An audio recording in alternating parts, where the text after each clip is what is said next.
Hola chicos, buenas noches. Pues vamos a comenzar con esta sesión de literatura, hablando principalmente del contexto histórico de esta época de la humanidad.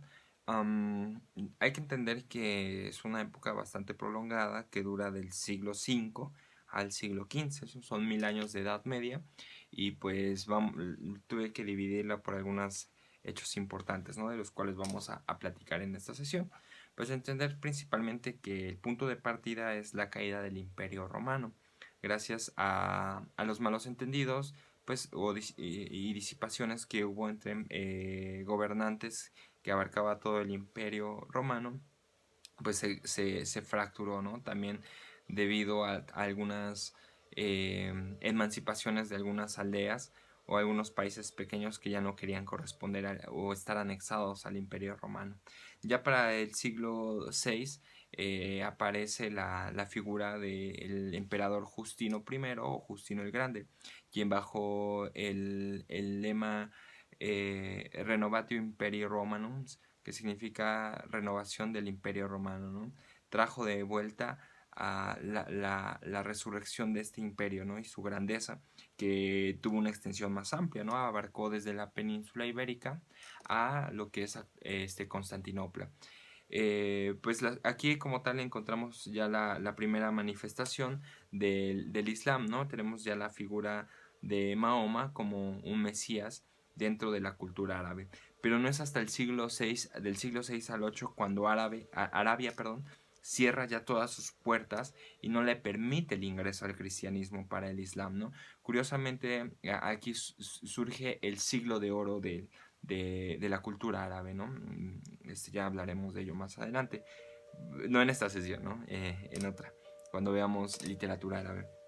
Ya en el siglo 7 y 8 pues tenemos la importancia de la expansión del Imperio Romano gracias bajo la tutela de Carlos Magno, y también la anexión de territorios importantes, sobre todo territorios comerciales, ¿no? Como lo es el norte de África, y también tenemos la conquista absoluta de España. Por otra parte, pues aquí la iglesia empieza a tomar una fuerza importante, ¿no? Ahorita vamos a ver en este diagrama como tal los estamentos o las clases sociales de la Edad Media, ¿no? Pero como tal aquí la iglesia empieza a consolidarse dentro de la cultura medieval. También es importante que ya en el siglo VIII pues surgen ya algunas producciones importantes, ¿no? En Alemania tenemos el Cantar de Hildebrando, también tenemos en Francia La Muerte o el Chalsol de Roland, y en Inglaterra tenemos esta figura de Beowulf, que es parte de la literatura medieval. Ya para el siglo IX y para el siglo IX y para el siglo VIII, también tenemos aquí la consolidación del sistema económico feudalismo, y es aquí a donde vamos a hablar ya de este diagrama. Espero que lo logren copiar. Bien, ahí está. Bueno, les explico. Este diagrama como tal es piramidal, ¿no? Nos posiciona en jerarquías. Vemos que está en verticalidad, hacia arriba. Y esta es la punta de la pirámide, tenemos la figura del rey. Por otro lado tenemos en esta parte central los nobles y el clero, ¿sí? ¿Quiénes eran los nobles? Pues todos estos pues, funcionarios del rey, ¿no? Y el clero, pues el papa y los arzobispos, o también los sacerdotes. Y por otra parte el pueblo, que es importante decir que el pueblo abarca el 90% de nuestra sociedad medieval. ¿Quiénes eran el pueblo? Pues hay dos estructuras del pueblo. Primero el campesinado y los siervos. Es importante mencionar que el campesinado era quien principalmente proveía, ¿no? El alimento, la agricultura, bueno, obviamente, ¿no? Hacia el rey, ¿no? Y todos sus sobrantes que no eran para su consumo lo lo comerciaban en los mercados, pero también había que entregar algunos tributos, ¿no? Es importante decir que el pueblo, también conocido como vulgo, que eran campesinados y siervos, no podían escalar, ¿no? A otra condición social, ¿no? ¿Qué quiere decir esto? Pues que si uno nacía en el campesinado o bajo el título de siervo, pues no, el acceder, el escalar era algo prohibido, ¿no? ¿Cuál era su único acceso, no?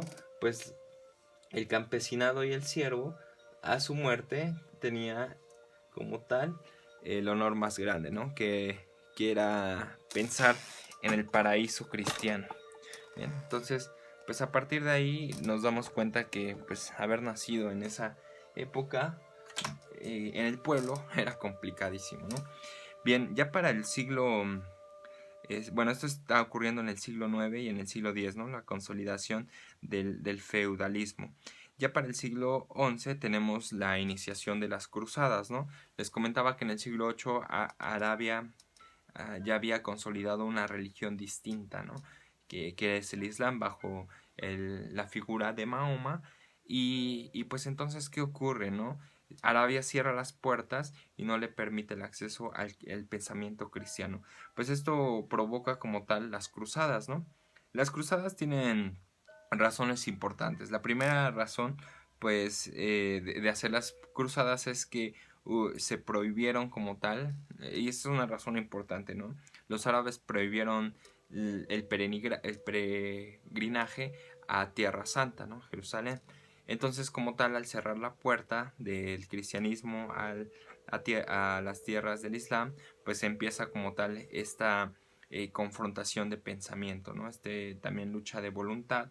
Y pues también otra razón importante para realizar las cruzadas era que la figura de de los nobles, perdón, los servidores del rey, pues querían aventurarse, ¿no?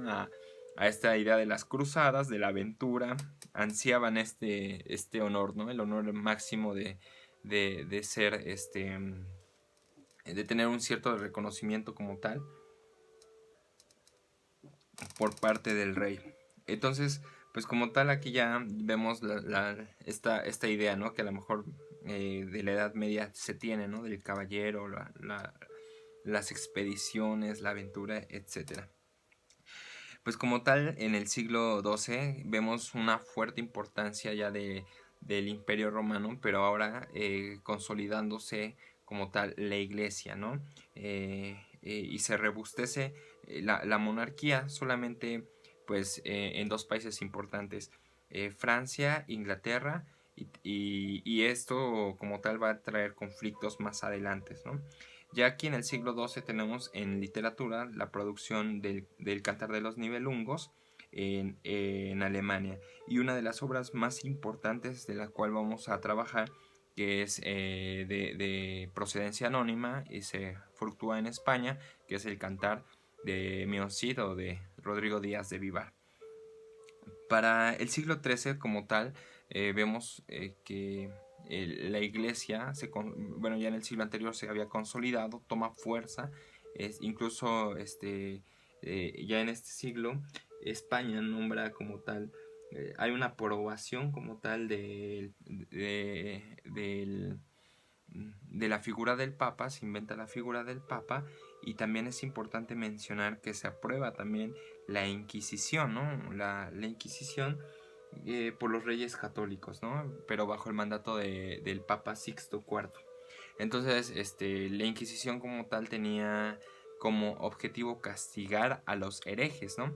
Curiosamente, la palabra hereje proviene del griego airakos, que significa libre de elegir, ¿no? Entonces, se condenaba a las personas que pensaban de manera libre, ¿no? Principalmente la ciencia era penada. ¿No? ¿Por qué? Pues porque ya en el siglo XIII viene uno de los pensadores en filosofía que retoma las ideas de Aristóteles, llamado Tomás de Aquino. Tomás de Aquino, y que produce una obra llamada Suma Teológica. Teología como tal, el estudio del Dios, ¿no?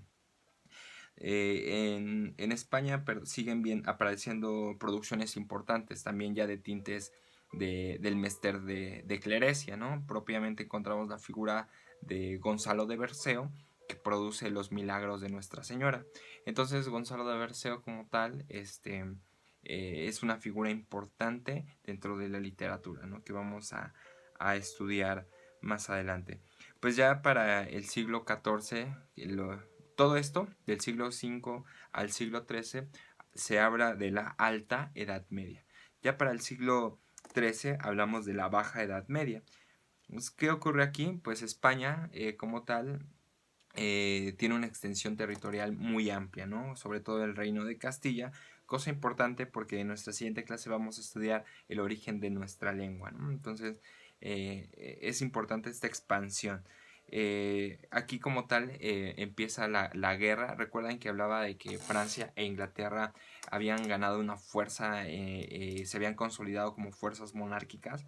Bien, pues ya para el siguiente siglo hay una disputa llamada la Guerra de los 100 años, que verdaderamente duró 116 años.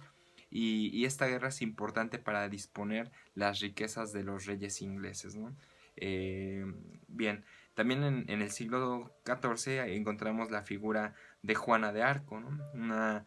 Una, un personaje femenino, defensora del país de Francia y de Alemania. Y pues es importante, ¿no? Ella como tal buscaba esta emancipación de los ciudadanos, ¿no? También la libertad de elección de fe. Y para el siglo XV pues tenemos como tal ya la desaparición de la Edad Media y pues se le atribuye principalmente al descubrimiento del nuevo continente por Cristóbal Colón en el 1492, pero también está la invención de la imprenta por Gutenberg, el alemán, y también la publicación de las 92 tesis de Lutero, que, que con estas tesis arroja un debate importante dentro de la iglesia, ¿no? También lo vamos a estudiar más adelante, pero estos tres hechos históricos permiten como tal traer de nuevo el pensamiento griego, ¿no? Ya entramos a una época distinta llamada Renacimiento, pero de esa vamos a estudiar más adelante, ¿no? La Edad Media como tal pues llamada oscurantismo porque la iglesia tuvo un carácter muy punitivo con la ciencia, ¿no? El caso fue, por ejemplo, el de Giordano Bruno, que fue quemado, el de Galileo Galilei, que también fue privado de su libertad. Entonces había un carácter muy punitivo, ¿no? Bueno, creo que lo hay todavía respecto de la iglesia. Sin embargo, también la Edad Media trajo, eh, trajo una dinámica social que imperia, ¿no? Dentro de la sociedad. Por ejemplo, la creación de las universidades, donde se enseñaba la teología como tal, la filología, ¿no? Entonces, las universidades aún son vigentes, ¿no? Es un legado propio de la Edad Media. Por ejemplo, el oficio del escrito que se consolidó en los propios monasterios, ¿no? Los monasterios donde se aprendía latín culto y se trataban algunos textos, ¿no? Por ejemplo, el caso es de Epicuro. Epicuro, sus textos, sus 37 textos acerca de la naturaleza, libros acerca de la naturaleza, pues de la última mención que se tiene es por el poeta Lucrecio, ¿no? Sin embargo, ya en la Edad Media, en algún monasterio, ¿no? Alguien se topó los textos del epicureísmo, ¿no? Curioso porque estaban resguardados por los monasterios. Eh, Como tal, pues es un contexto muy general de lo que es la Edad Media y pues esto es todo, chicos. Nos vemos en la siguiente clase.